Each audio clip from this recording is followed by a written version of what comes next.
Welcome to the Drop the Needle podcast, your backstage pass to the mystical realm. I'm your host, Jim Alstott, and here, gifted souls step up to the mic sharing their spiritual journey. We're hitting the high notes and the low notes of their awakening, creating a symphony of enlightenment. This isn't just another interview show. This is where divine insights are channeled and universal truths are revealed. So crank up your stereo and sit back, because who knows, this just might help you compose the next transformative chapter of your soul's purpose. Are you ready? Let's go. Hi, everyone, and welcome back to the Drop the Needle podcast. I'm your host, Jim Alstott, and I am so happy you all decided to join us. Today's guest is a best-selling author, spiritual teacher, husband, father, and so much more. But here's what really drew me to Panache. It's his authentic calling to service. Not service to benefit himself or his family or his circle personally, but his service to others. To be a beacon of light, showing consistency and love for countless others. So I'm going to go ahead and stop yammering on right now, because the man that I really want to speak with, Mr. Panache Desai, is waiting. So welcome, Panache. Thanks for having me. That was a beautiful intro, Jim. Beautiful. Thank you so much. Well, thank you. And thank you for making the time. And I mentioned to you a little bit before we started that this is kind of a dream come true for me. And I promised Chris and you I wouldn't fanboy too much on this, but it's very exciting for me to have you. Definitely. Thank you. Well, I'm honored to get into it with you.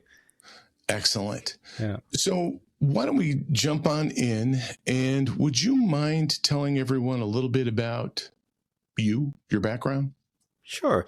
I think the most pertinent points to kind of get everyone caught up is, I was born into a very spiritual family. Like so many of us, just felt lost in this world. I went through my own fair share of suffering and turmoil as a result of trying to fit in and belong. At the grand old age of about 21 or 22, I had an uncomfortable conversation with my mother, and I just said, "Mom, I feel like I'm living a lie and I have to go away and just live like a monk for 6 months." And to my surprise, she said, "Okay, great." And so she said, "Where are you going to go? You're going to go to India?" I said, "No, I want to go to America." And it just so happened that at the time I had a green card, and at that point in immigration history, you either had to use it or lose it as a British national. Ooh. And so I'm like, okay, well, let's go to America. And came out here, was in the Catskills, and just went through this powerful kind of inner transformation where I could no longer deny who I was or why I was here, and really got in touch with the truth of myself, which is coincidentally the truth of everyone who's listening as well. And tried to go back to London after that period. Didn't fit in, didn't belong, didn't resonate with anything remotely English or British anymore, and just knew I had to come back to the US. And Mama said, "Where are you going to go?" I said, "Well, I met someone. Thankfully, they have a room to rent in Manhattan. I think I'll start there," because I figured from London it was less of a culture shock or less of an abrupt immersion into America to start with New York, especially coming from London. Right. So I was there, wandered around, quickly figured out that I wasn't supposed to be there, and just kind of embarked on this kind of journey, this kind of synchronistic journey that led me across the country all the way to California, and then subsequently landed me from California to Florida, where I met my wife, who's Jan, who's we've been together for like 19 years now, and now Nashville. And it's interesting because all of that progression, as much as it sounds like it's a linear progression through time, or it feels like it's a series of different geographic locations, all of that was just about my willingness to really step into who I really am, and to finally embrace what I've come here to share. And as a child, I'd had, a whole myriad of experiences where people would just sit with me, and all of a sudden it's like they'd start to, go through everything they had to go through. They'd get up and they'd be sparkly.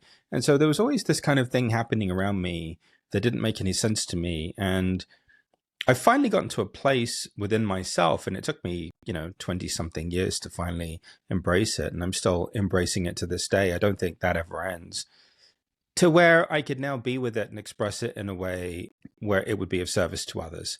And that's kind of the overarching kind of view of how I've ended up in Nashville and how Call to Calm came into being and how you and I are here today. Yes, yes. And so I want to talk about something, and I think it's really remarkable. And I also think it doesn't get enough attention. And that is when you started Call to Calm, the daily meditations, and you started that in March of 2020. And that was right when the world was falling apart. And you've shown up to this almost every single weekday since. And that's approaching 5 years now. And what it's also, well, I guess it was over 1,600 morning sessions or sessions. 1663, I believe, was this morning, or 1665. Something like that, yeah. Yeah, it's incredible. and you've offered them for free. And that's an extraordinary commitment to service. And I have to imagine that kind of sustained daily practice with a consistent community has taught you things that you couldn't have learned any other way. And what I'd like to know is, how has the energy of that, the collective, changed since you started to today, or has it? I think it's totally shifted because, this wonderful group of people from all over the world have been on this journey. And, when we first started, it was all about everything related to survival, and how do I navigate my business? How I have to make a decision about a loved one. What do I do? What do I do in terms of myself and my own health and my own well-being? And so when people first showed up, it was, everyone was in a varying degrees of crisis, I guess, and trying to figure out who they are and in amongst the crisis. Also, for the first time ever, people found themselves at home with their significant others for an extended period of time, and they were navigating that. They were navigating being parents and being with their children, right? Because most people were just out working. So this was such a concentrated amount of time for everyone to get into the truth of themselves and to begin to figure out what's authentically in alignment with them and what isn't. And, I knew in my heart that it was the most important thing to focus on was peace, because while people were going through this upheaval in their lives, and there's nothing that we could do about that, it's so pivotal that we be in a place of calm and peace, so that when it comes to the decision making, when it comes to making the choices, when it comes to uncovering these destiny points, we're in alignment with them, we're heart-centered with them, we're not operating from survival or overwhelm. And that's how Call to Calm began. And really, Call to Calm began as a giant thank you. My daughter, who's going to be 11 years old in 2 days, which is a crazy statistic, spent the first 18 months of her life in the hospital. She's a twin, and she had like 5 open heart surgeries, and then she flatlined for like 8 minutes, and then subsequently at the end of that 18 months she had a heart transplant. And Jim, I'll never be able to say thank you. I'm gonna cry now. I'll never be able to thank that family. The donor heart, like what they went through, like I'll never be able to say thank you, Jim. They didn't know me.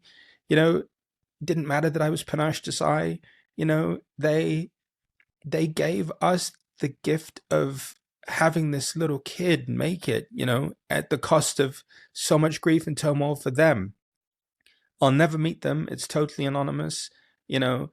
I do these meditations every day in the hope that somebody who's related to them finally just shows up maybe at one of the meditations, and I can say thank you, that I can somehow help them in the way that they've helped me. And, and it's crazy, and I didn't realize that I still had so much emotion around this, but I guess with her birthday coming up, she's 11 now, she's perfectly healthy, cheerleading, gymnastics, she's fine, That's wonderful. But there's no way to ever say thank you for that. There's no way to ever be the same after that. When the kindness and the love of another person touches you for no reason, it alters you, Jim. It alters you. It alters the path and trajectory of your life. And for me, I had one friend that called me every day when I was going through everything with Celeste, the busiest person in the world, like he was in fashion, so he was constantly in a different city related to the fashion industry or whatever, and he would call me every day. And when the world shut down, I was scheduled to do a 60-city book tour, and we canceled the whole book tour. And You Are Enough had just become a national bestseller, and the world shuts down. At that point, I'm like, listen, I just need to go live every day. Even if nobody comes, if one person comes, it doesn't matter. Like, I just need to be available for people. I just want to show up, and and I want to do that because I want to do that from my heart. And here we are, all these days later, over 5.5 years later, and almost 6 years, I guess, in March. And we have almost 2,000 people every day from all over the world who come from literally every corner of the globe. People are still coming, and we're still here. And the whole community has evolved because now we're really exploring what it means to live from this place of connection, what it means to live from this place of authenticity. Right. Whereas before it was all, how do I navigate this? How do I deal with this? And that was all well and good, where the world was. Now it's like, how do I really embody this? How do I make this sustainable? Right. And so that's kind of the genesis of it all. And that's kind of how we ended up here. It's how you ended up here. Yes. It's how everybody ended up here. As I mentioned, I have a very good friend. Her name's Irene, who had said, you know what? I listened to this gentleman. His name's Panache Desai, and I think you'd really enjoy him. So she sent over the link. She turned me onto it. I listened. I was going to say read your book, but I'm corrected frequently by my wife that I don't read, I listen. And by the way, your audio book is amazing. I love listening to you read that. It's just fantastic. But I've got to say that one of the things I admire most about you is your willingness to be real about your journey and just be transparent and vulnerable. And I think a lot of people in our audience know pieces of what your family went through with Celeste. And thank you for sharing that about those. I'm sure they had to feel like they were bleak moments at times, especially because they're out of your control, right? You can't do anything about that. So with all of your, and this is a question for you because I'm really curious to know, because it's really easy to go back to old habits when the you-know-what hits the fan. But I'm curious that when Celeste was at her most critical, what was happening inside of you spiritually? Did the tools and understanding you'd been sharing with the others show up for you in that moment? Or did you have to find something deeper that you didn't even know was there? So I think there's a multi kind of layered way of being that we all enjoy, right? There's the surface level of being a father and a parent, and then there's who we really are beyond all of that. And for me, that was a time of just like the illusion falling away. Just as a parent, when you go through something, almost losing a child or even losing a child, you feel such a sense of powerlessness because there's nothing you can do. And that powerlessness is only ever at the level of the identity. And so when crisis happens, actually, we're being given a blessing. It doesn't feel that way, but we're being given a blessing, and it's a blessing that we have to embrace. Because as painful as it is, or as hard as it is, it's giving you an entry point into something greater.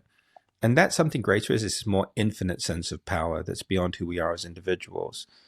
In that situation, there was nothing that I could do. I had to surrender the outcome of her life. And at that point, in full transparency, my mum was struggling. So my mum's normally my rock and my foundation. She wasn't available. My wife was struggling. She wasn't available. I had Olivia and Sophia, my older twins, at home in Naples. All of this was happening in Milwaukee.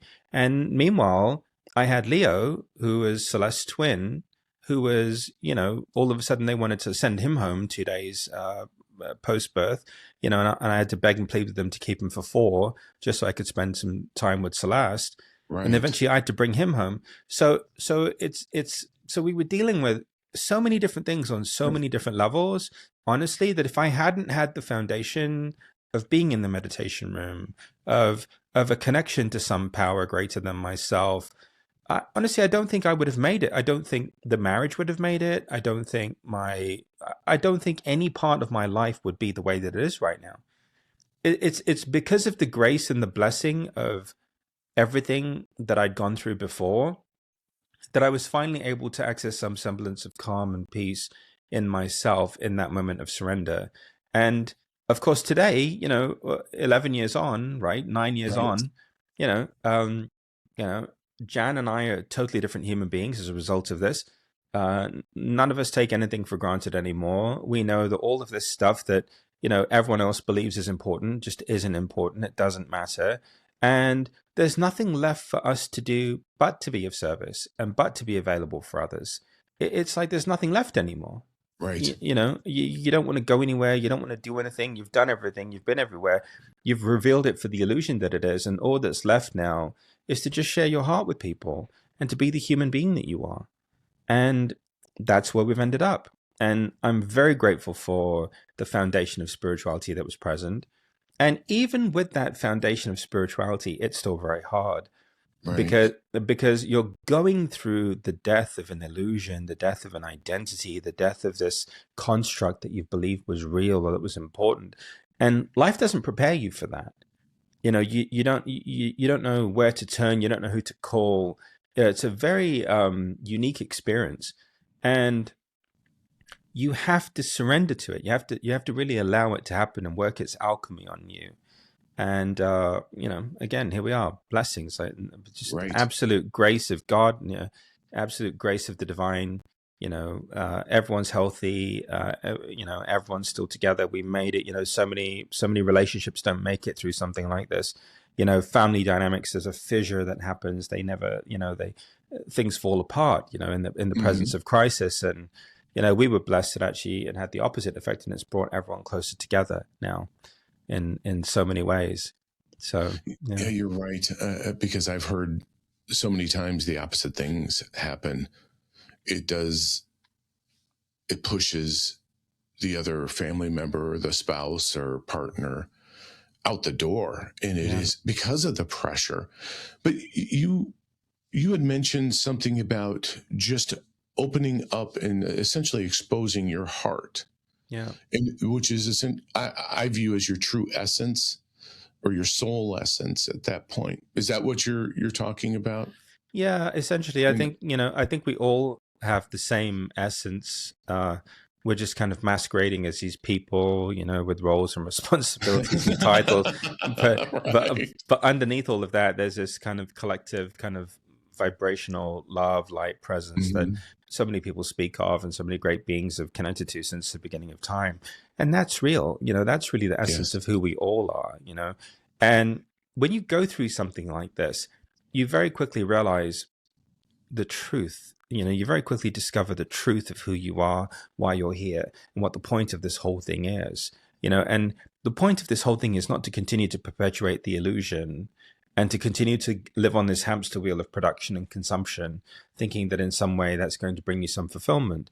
The point of all of this is to actually allow everything to fall away and to have the courage to let everything fall away until there's nothing left. And in the end, what's left is that essence, is the truth of who we are. So literally, when people have an awakening, and if that awakening comes through, 3 o'clock in the morning, lights everywhere, or it comes through some crisis, that awakening is the crumbling of the identity, the crumbling of the ego, the crumbling of the created self.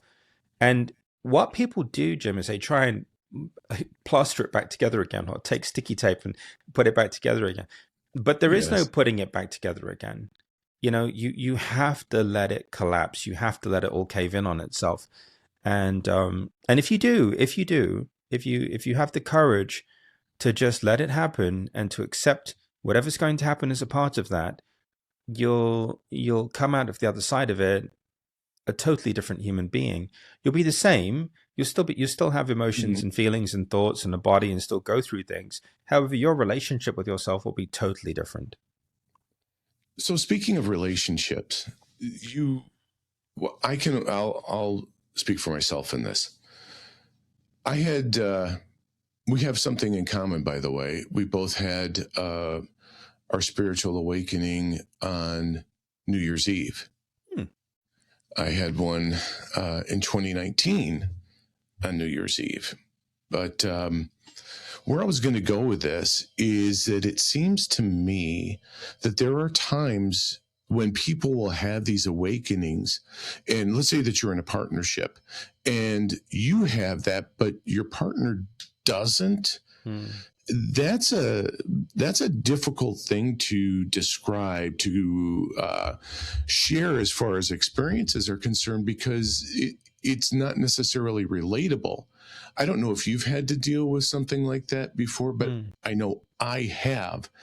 And there are times, even 5 years, 6 years, I guess it's going on 7 years now, later, I have a difficult time explaining that to friends, family, spouse. I'm just wondering what your perspective is with that. So I think that the first thing we have to do is to recognize that the awakening is for you. It's not for anyone else. It's not for your spouse or your partner or anyone else. That's the first thing. The second thing is we have to get clear about what we're waking up to. So when people say they've had an awakening, typically what they're waking up to is this light, this love, this presence, right? The form of God, the form of the divine, which is what people encounter. However, the real awakening is beyond that. And the real awakening is to the part that's formless. And the hard part about waking up to the part that's formless is there's no language for that. There's no way to describe it. There's no way to articulate it. There's no understanding it. You're just in this pure potential. And that pure potential is the essence of creation from which everything emerged and everything comes into being. And so I think the first thing we have to do is to shed the illusion that this awakening is necessary in anyone else. And I know that there's somewhat of an attachment in relationship dynamics to wanting that awakening to be present. The best thing to do is to forget that you've had the awakening at all and just live your life like nothing happened, and just get on with everything. Because sometimes it can become a trap as well, another preoccupation where we focus too much, right? And so the first illusion that falls away in the awakening is the illusion of the world. The second illusion that falls away is the illusion of the other, right? So, and then the final illusion that falls away is the illusion of you. Yes. And what's left is this truth, right, of who we really are. There's the same soul that everything is. And so once you've had that experience, then you realize that everything's already awake. Everyone's already awakened. That actually no awakening is necessary. You know, that nothing needs to be fixed or changed or improved. Actually, you begin to see and appreciate the absolute perfection of the design of reality itself. That actually everyone needs to be exactly the way that they are so that you can be who you are. And it's a shift that you go through in yourself, because in the presence of that awakening in the deepest form, beyond, you know, the light and love part, but once you get to like the infinite formless presence part, you know, you begin to experience reality as it was designed to be experienced. So, all of a sudden you're experiencing synchronicity, you know, and you're experiencing like, oh my God, it's like, if this person was even remotely different than they were, then maybe I never would have met them and this wouldn't be happening in the way that it is. And all of a sudden you begin to see the perfection in it all. And I mean everything. And that's a really hard thing for people to wrap their minds around. Absolutely. Because when they're observing reality, they're observing and experiencing it as anything but perfect, right? But when you're experiencing it from this place of truth, it's 100% perfect. Every single human being is going through everything that they need to come back to the love that they are, to come back to their heart, to come back to the truth of themselves. And so you're right in saying that awakening can cause a fissure in relationship dynamics. But that's only if you expect the person that you're in relationship with to be able to relate to you or to be able to connect to you in that state. But that's like expecting another person to love you, Jim. You know, it's like, yes, that's a difficult thing. Impossible. Actually, not difficult. Yeah. So actually in the awakening, in this awakening you have, right, you realize, oh, hang on a minute. No, it's not anyone else's responsibility to love me.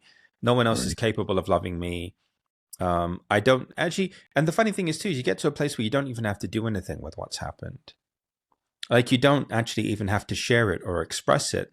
It's not necessary, because the ultimate illusion is that there was a moment in time when you weren't already awakened or that you weren't already who you are. So in the human mind, because we have this fixation with time, we're always looking at it in this linear progression. It's like there was Jim before the awakening and then Jim after the awakening. Yes. But Jim was always the soul no matter what. Correct. So that's why even the awakening is for you. It's not really for anyone else. Yes. Yeah, and thank you for that magnificent description of that in your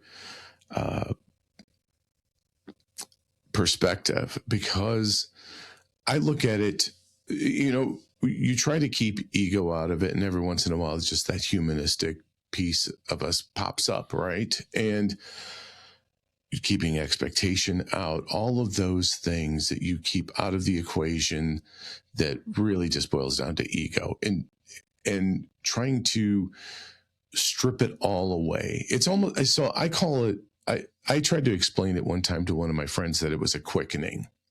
So in the quickening, and they were like, oh, like the Highlander or whatever. That I said, well, yes and no.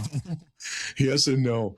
But the yes piece of that is it just comes down to who you are. It's just you.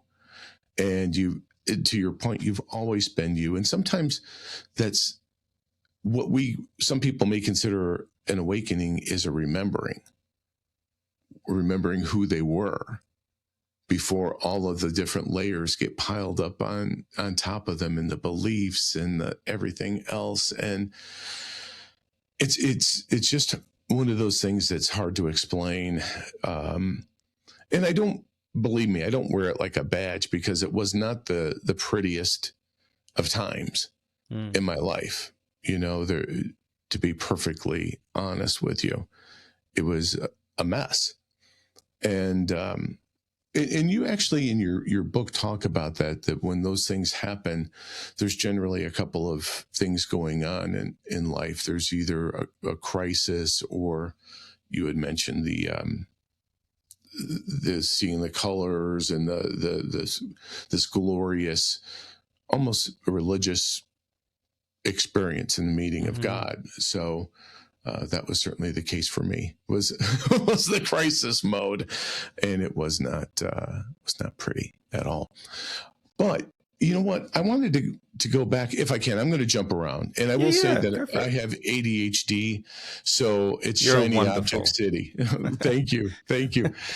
So someone told me that we're talking 1,665 episode, or we'll call them episodes or meetings of Call to Calm, that you don't go in there with, I don't know, an agenda, a PowerPoint, a script, or anything like that. It's what comes to you right then, right there. Is that true? Yeah, totally. Yeah. Because you can't, because how can you assume to pre-qualify what everybody needs, or how can you assume to pre-qualify where everybody's at? You just have to show up and be yourself. And actually the funny thing is, when I first met Jan, this would drive Jan crazy, because she came from a world where it's like, okay, well, what are we going to talk about? And I'm like, well, I don't know. What are you going to say? I have no idea. Yeah. Well, are we gonna write some notes? No, we're not. Like, okay, can we at least have a title? I'm like, okay, yeah, we can have a title, and that's all I need, and for Call to Calm, really, there is no title. It's just, what's going on. But, as it relates to like, an online immersion or what we're doing beyond Call to Calm, often there's a title, and I'll, address everything related to that title. Right. But for the most part, it's not about me. I'm not doing any of this. I don't know where the words come from. I don't know where the energy comes from. I don't know how I ended up in this situation. to where all of these things are flowing through me, and they always have been. And now I just get to kind of witness it all happening, and it's been that way my whole life. And honestly, Jim, like, I don't even remember what I've said. Like I'll literally share things, and then it's like it's done, it happened, and then that's the end of it. And then I don't even hold on to that. And it's always been that way. Even when I used to do keynotes and presentations, so like, oh yeah, can we load up your teleprompter with with your speech? I'm like, I don't have one. Any PDF presentations? I'm like, no. Any slides? No, nothing. No, just me. Oh my goodness. And it's always been that way. And I'm glad that it is that way, because as a human being, I could never presume to know. I could never even begin to quantify or understand where everybody else is, Right. So thank God I don't have to. I just show up and everything happens. So you answered some of my follow-up questions with that, because first of all, I wanted to know if that was true. And I kind of, for whatever reason, just felt that it was true. And then I wanted to know, okay, where's it coming from? Is it, because I know that when you hop on early, there is a time where you're just kind of quiet, and I don't know if the antenna is picking up what is needed by the people that are showing up, or what it is, because that's when in my mind, I'm trying to figure it out, even though I'm going, okay, is it divine channeling that's coming? Is he being told? Is he given that? Is he picking up on all of those things? Automatically go through my mind when I try to imagine what it is that you do, because it is brilliant. It is absolutely brilliant, because it is timely. I told my friend Irene, because we talk about the Call to Calm topics, and I said, it's amazing to me. I'll be sitting there, and all of a sudden it's like, oh, that's exactly what I need. That's exactly what I need to hear. And it's almost as though you and I are sitting at the kitchen table, drinking tea, just talking, because you're talking. And I can't figure it out. It's just like, it's there, and you are talking to me, even though there's hundreds, thousand people that are on there. It just feels like it's for me. Yeah. Is anybody? I'm sure people have told you that. Everybody. Actually, the funny thing is, it's not just you. So many people feel that way, and they feel such a sense of connection, and it's really made a big difference for people, because now they just feel they're not alone in it anymore, and they feel a connection to themselves. They know it's okay to be the way that they are, and and there's no. And I think the biggest thing that's really helped people is to recognize that. That this whole human thing and this whole divine thing are two totally different things. That actually being a human being is not getting in the way of who you really are. That actually it's not something that you have to overcome or have be different. That actually the human layer of ourselves is just the part that we have to accept and embrace. And eventually we come to have this sentiment or semblance of love toward that part of ourselves. It doesn't begin that way, but eventually it does. And in the moment that we do that, we realize, wow, this whole human thing, is the blessing. It's what makes everything else possible. But contrary to popular belief, it's not getting in the way. It's not limiting me. It's not low vibrational. It's not something that I have to fix, heal, change, improve, or understand. It's actually the instrument that makes the expression possible. Gotcha. And so if it's that, then it needs to be accepted and embraced. And, as to where everything comes from, well, that's been subject for people, in terms of curiosity forever, right? It's like, and people do channelings and readings, they will come up with a different name for the source that, it is, but yes, ultimately it's the same source that we all are, that flows through all of us, and that's really where it originates from. And that's why it feels so deeply personal, because we're all the same being, we're all the same soul, we're all the same energy. There is no separation. It's a total illusion. And when you know yourself, you really do know everyone. When you accept and embrace yourself, you really do accept and embrace everyone else. When you love yourself, you really do love everyone else. It's really that straightforward, because we're interconnected and interwoven, and we're all the same at the deepest level. And so this shift for so many people has been so profound, because so many people have spent their entire lives like working on themselves, fixing themselves, healing themselves, changing themselves, meditating, this thing, that thing, doing everything that they can. And the experience of who they are has eluded them, because it's been based in some condition or requirement or prerequisite. But once you get rid of that and you realize, okay, well, no, wait a minute, it's just being human. Mm-hmm. And my humanity really is the doorway into this greater truth and this greater experience. It just becomes so much easier, because then you're not trying to live up to some false standard or some illusion of perfection as conceived in the mind of another person. Now, all of a sudden, you're just the human being that you are. You've got these emotions, you've got these feelings, and you actually don't need to be different. You don't need your humanity to change at all. You just leave it alone, because what you realize is that what we've been working on is the illusion of ourselves, that we're this individual person, that we're this identity, that we're that's the illusion of it. That's the illusion of it, because that's the part that's based in the impermanence. If it has a beginning and an end, it's not the truth of who we are, right? Gotcha. Who we really are is infinite, eternal, and immortal. And so you don't work on the illusion, you just accept it and embrace it for what it is, and you uncover the truth that's underneath it. So why is that? I know it is a lot to take in, but then again, it isn't. So why is it so difficult?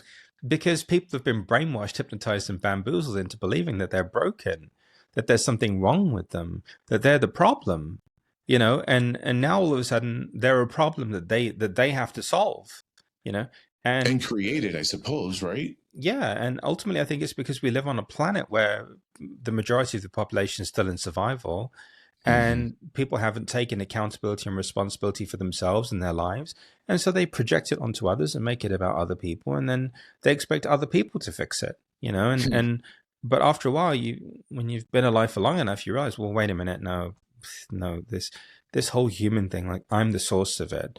Everything that's arising and subsiding is arising and subsiding within me. And as convenient as it is to make it about somebody else or something that's happening in the world, I can't even do that anymore, because now I know that it's coming from within myself, and that's the shift. We're basically growing up as a species. We're kind of maturing as a species. So do you feel that? Because I know that there's been a lot of talk that 2026 is a huge leveling up year for humanity. Are you along those same thoughts? I feel like we're going to keep going until about 2030 or 2033. I very strongly feel guided to keep doing everything until 2030. So, and then we'll see where we're at, and we'll see what's required. And maybe at that point, there won't be a need for me or Call to Calm anymore. I don't know. Well, don't go anywhere too quickly. Well, enjoy it. But this is the thing, right? I'm open to that, Jim, because I want to be around for as long as I need to be around for, to be of service in the way that I'm here to be of service. And once that's complete, whenever that is, and I kind of get that intuitive sense, I'm at peace with it. And it's easy for me because I never imagined myself here anyway. So it's just right. So it's easier to just be free of it, because I want people to really be empowered in themselves. I want them to know who they are and have that connection to who they are inside themselves. So then that way they have self-sovereignty, autonomy, and agency, over their own lives. And that's really what I want for everybody. I love that. I'm going to ask one more question, if I can, before we go on to the musical questions. Is that okay? You can ask me as many questions as you'd like. I appreciate. I love you, and I love the. Thank you so much. You are such a blessing. I mean that. I love it. So, I just went through the process of writing a book myself, and I've listened. Like I said, I've listened to your book probably 3 or 4 times, and I just bought the printed copy because I find myself wanting to take notes. And so I'll listen and take notes in the book too. But anyway, I wanted to find out what your why was for your book. You know what I mean? Why did you write it? Yeah. I'm glad you did. So the book thing is kind of a weird journey because, I was at author speaker conferences and I was the only person who's doing keynotes without a book. So it's kind of this ongoing running joke, right? That I was at all these conferences and keynotes. So I was basically doing the opposite of everyone else. Like normally people write a book and then they'll go do these keynotes and they'll do the TV stuff and whatever. And for me, I was already doing all of that stuff. I was already at all the major retreat centers and doing everything I wanted to do without a book. And honestly, like I never really imagined a book coming into existence. I never thought of myself as an author, right? Right. Thankfully, in my wife's infinite wisdom, she said, you know what, Panache, she said, one day there's going to be a book. And what I want to do is just transcribe all of the talks and everything. And everything that you've shared. I just want to start transcribing everything and keeping a record of all of this because one day there will be a book. So she knew it. She knew it on a very intuitive level. And so the book thing was hysterical because Neil Donald Walsh came over before the Oprah interview and he said, Panache, he said, every copy of Conversations with God touched at least 2 or 3 different pairs of hands. And he said, one day you'll write a book like that. I already know it. And that was before the Oprah interview. Then the Oprah interview happened, and then she looked at me and said, wow, this is fantastic. Like, you did all of that without a book. Like, write the book. And then she winked at me. And so at that point, I'm like, okay, this is weird. Like, I guess there's a book now, Right. But it wasn't something that I initiated. It was something that life was calling from me. And the blessing is that I already had everything, all the transcripts transcribed. And I basically took them all and turned them into a 33-day journey. And that's how Soul Signature came into being, and it's literally that wonderful journey. And, we were assigned a wonderful editor. And so we were able to kind of flesh out this amazing journey out of fear into love and come to, and show up 3 times a day and engage with the person who's reading the book 3 times a day to really have them be immersed in it instead of it just being a standalone kind of thing that you read and then you put it down and then you're done. And so that was the genesis of the first book. It was kind of like the universe, life, God, creation saying, hey, you know what? We need a book, and we're going to put you through all these different really bizarre situations and circumstances to get a book out of you. And I'm like, okay. So that was the first book. You Are Enough was a really different thing for me because, the biggest thing that we struggle with is knowing that we're enough in who we are. And, again, for me, Jim, could I write a book every month? Probably. I'm prolific enough to actually probably finish 3 books a year if I wanted to get them out, get them turned around. I just don't want to, because for me, these books aren't just books. They're snapshots of my essence. They're snapshots of who I am at a particular moment in time. So I can't just write books for the sake of writing books, right? So You Are Enough came out at a point where I had something to say again in the form of literature, in the form of a book. And that book has been so pivotal for so many people in so many ways, to connect with. And so it's almost like I had to write Soul Signature and go through all of that to then finally be able to birth this thing called You Are Enough. Gotcha. Yeah. That's and I'm glad you did, by the way. Like I said, I'm so happy you did. Yeah, I was curious about that because, as I said, I'm not what I would call a reader of books. I'm a listener of books.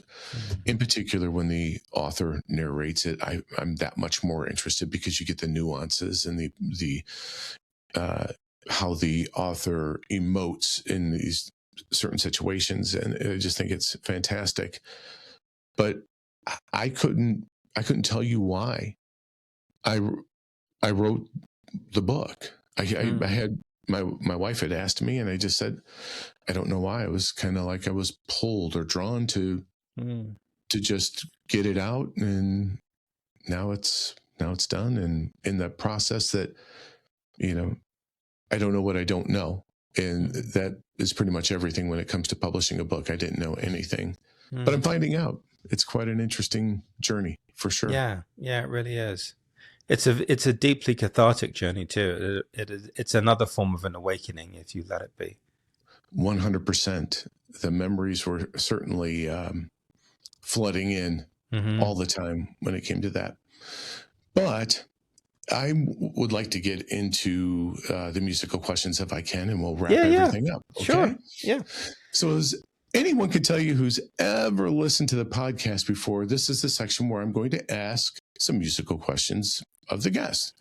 And as I say quite frequently, I believe music is the tie that binds us all together, and each of us has a soundtrack that accompanies our life if we just take a moment to think about it. So here we go with the questions, Panache. What was the first song you fell in love with from the radio? That's so hard because, see, I grew up with aunts and uncles who were older than me, and and they were all still single and not married, and so we had everything from Duran Duran to Boy George to Madness, Steely Dan, the Rolling Stones, Bob Marley, Dylan, Hendrix. So I mean, on any given day, I mean, we had everything. The Beatles. I mean, you name it. It was a very blessed childhood because, again, everyone was at that point in their lives where they were really into the music and into that scene at that time, and for me, just being immersed in all of that. So it's hard for me to pinpoint one particular thing. I think, being English and growing up in England in the 80s and 90s was a gift, actually. Like anyone who grew up in England in the 80s and 90s was just immersed in such great music. So I would focus on that genre, actually, and just say kind of anything 80s, 90s, British, rock, pop, even EDM at that time is really, really amazing. It was really an amazing time for music. That's excellent. No, I appreciate that. And I agree. It's interesting when you hear somebody talk about their era of music that they grew up in. They'd always say, that was the best. That was the best. The 60s, people who did that was the best time. The rest of the music is crap, those things. But I think it's funny. And I have the most eclectic musical taste that I can think of, between rap to Beethoven's Ninth Symphony. I'm all over the board. I love it all. So I was thinking about this one because normally I ask about, did your family have a song that everyone would belt out on road trips or vacations or something like that? And the thing that I've noticed is more and more the guests may not have done that, but they may have for school or something like that. But what I was thinking about for you specifically is in your home, and you mentioned some of it, but were there some songs that the entire family would just go, oh yeah, and just start singing along to? So every night at 7 p.m., we'd sing Aarti. And Aarti, you light a candle. My grandmother would normally light the candle, and she'd do the prayers and the offerings to everyone. And so the songs that we sang were all in Sanskrit. And and there was one particular prayer called Jot Se Jot, which means to light your light with the light of the divine. And at 7 p.m. every night, we'd all do Jot Se Jot as a family. And that was my childhood, and that's one of the blessings of growing up in a home with a meditation center, I guess. And on the weekends, we'd have all kinds of chanting and kirtan and call and response and Sanskrit, and and that was my childhood. So we had this amazing kind of combination of Sanskrit, spiritual, deeply transformational sound and vibration, and then everything from like 60s, 70s, 80s music, and then me with some of the 90s stuff, but it's this wonderful melting pot of sounds and vibrations and different cultures and everything kind of coming together, and so collectively that was kind of our expression was that. I love that. I absolutely love that, because I think music is such a natural healer of all. I just really think that it is. So as you were growing up, you were in school, high school. Did you have a song that a group of friends would belt out? So high school was interesting because we went through this kind of period of Britpop. So we went through kind of Oasis and Blur, and they were kind of going back and forth. And then but for us, really, our radio, we didn't really listen to terrestrial radio because we're just kind of bored with it. Mm-hmm. We would hijack either side of the FM dial, and we'd have our own pirate radio shows. Get And out. yeah, and so for me, our music was all like house and garage, like two step or drum and bass Mm-hmm. jungle, right? Or UK jungle, like that was really what we would listen to. Like people listen to like BBC Radio or whatever the Sure. station was, and we just weren't really into that. We were more into the more fringe kind of like a representation of us. Yeah. Mm-hmm. And so can I think of one particular song? No, but I can think of some amazing moments of just listening to these two sides of the FM dial and just having this sound kind of blast into my home that was just like, what is this? Like, this is just amazing. Like, what's going on? Quite a rebel. Yeah. Yeah. Seriously. How about after high school? Did your musical taste change? I think that I'm at a point now where I can't really listen to most music anymore. I like more heart-centered kind of music now. Mm-hmm. I don't really resonate with most of the music now. Sadly, I'm just, maybe it's my age, I don't know, but I don't really I don't resonate with it. So for me, it's like I really connect with. I mean, in the house, we're playing like Andrea Bocelli or Mm-hmm. classical music or Sure. just more melodic music. It's just it just feels better to me. I like Ed Sheeran in a modern context. Yeah. I think Ed's great. I love his story. I saw his story through his documentary and Yes. appreciate a lot of what he's gone through and really relate to a lot of his struggles and his experiences growing up in London. So we do have some great singer-songwriters and people, today that you can connect with, but it's harder to find. Miles Smith is another good one. He's amazing Brit lad again, just done really well for himself. But you really have to search for good music now. Yes. Whereas before, I think 60s, 70s, and 80s, we just grew up with such an abundance of good music that we didn't even know what we had. It's only now when you go back and listen to it, you're like, wow, like, I can't believe somebody made that song or somebody made that album. It's just unbelievable. Yeah, it's quite prolific when you think about the artists back then versus now. And that's something that is, I've been in many a debate about the difference between a musician and an artist with people before. And I suppose it's all perspective, but nonetheless, I do think that there is a delineation between the two. Yeah. So let's talk about this one. What's a song that gets your positive juices flowing? Well, it depends. Again, that's a hard one. See, I love music. I love so much music. So it's so hard for me to pinpoint one thing. What is getting my positive juices flowing recently? I don't know. I've got Ed Sheeran going on in the car right now and Miles Smith. So anything Ed Sheeran or Miles Smith, I love. Okay. Yeah. That's fair. I can't pinpoint one specific song that's like, oh my God, like that's the best thing ever. No. But I love their body of work, and I like that singer-songwriter format actually more and more now. Yeah. I can tell you mine changes pretty regularly. The positive juices flowing, the favorite song, it's in a constant rotation because I'll have a new favorite all the time. Yeah. That's just the way it is, Yeah. Okay. So what I'm going to do is I'm going to ask you probably my favorite question, and then we'll wrap it up. Sometimes there are songs that you hear that ring so true that they can stop you in your tracks. The song's lyrics sound like they were either written specifically for you or by you. What's that song? Well, if I had to reach, I'd have to reach John Lennon. Imagine, Instant Karma, like in that kind of pocket. I would have loved to have met him. Me too. I would have. That's one person that I would have loved to have met. Honestly,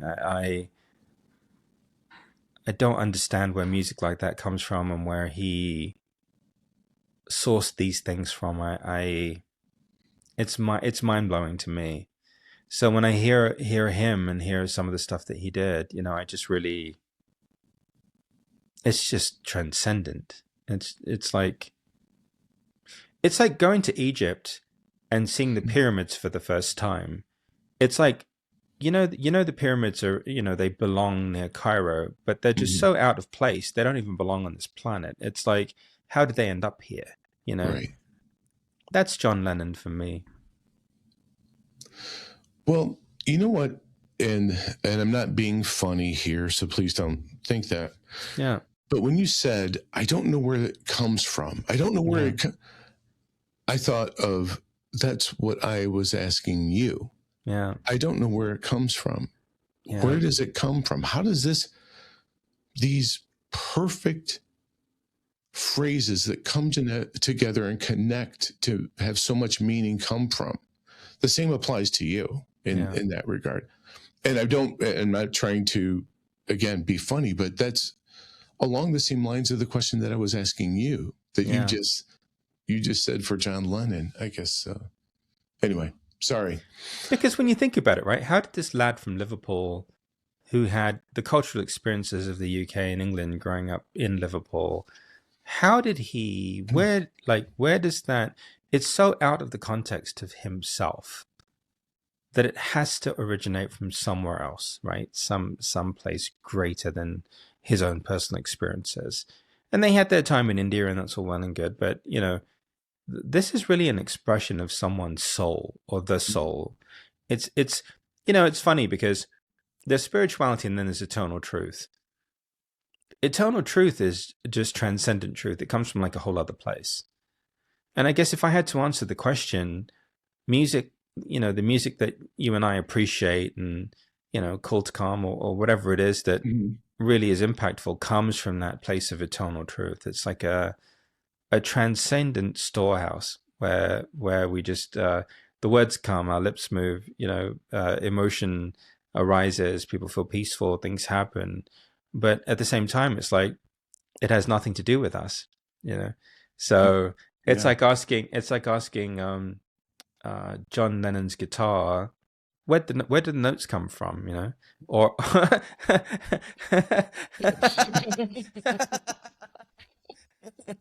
yes. Like, what? How are you? Yes. Where is this melody? What are these sounds? Where did that sound come from? Like, what is it? Be me. What is this? It's so awesome. Oh my gosh. I love this. Oh gosh. That was a mic drop moment. Yeah. That was so perfect. It's true though. Like there are just some things that you just can't explain, It's like, it's so far beyond us, It's so far beyond us, Yeah. One day you'll have to interview John Lennon's guitar, Jim, and let me know what it says. The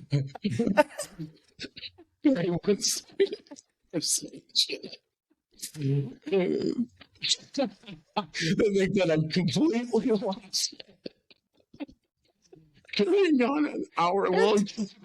And today on Drop the Needle podcast, I'll be interviewing John Lennon's guitar.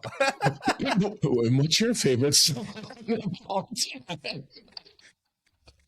Where did that melody or that chord structure come from? Oh my gosh. That was amazing. I love that. Thank you. Oh my gosh. I needed that today. That was so good. So good. So we'll wrap it up right here. Okay. Well, it's just about time to cue the music for today's episode. But don't forget to like, comment, and subscribe to the Drop the Needle podcast to stay up to date on our latest episodes. And I'd also like to take a moment to thank everyone for tuning in today. And I hope you enjoyed this episode of the Drop the Needle podcast. I'd also like to thank our very special guest, Mr. Panache Desai. Thank you so much for being on the show today. I do appreciate you.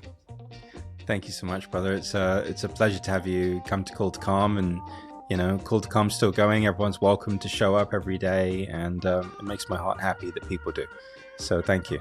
And I'm going to make sure that in the show notes, we have all of the ways to get in touch with you, including the website, because I do want people to tune into that, because you never know where those little nuggets are going to come from that change your life.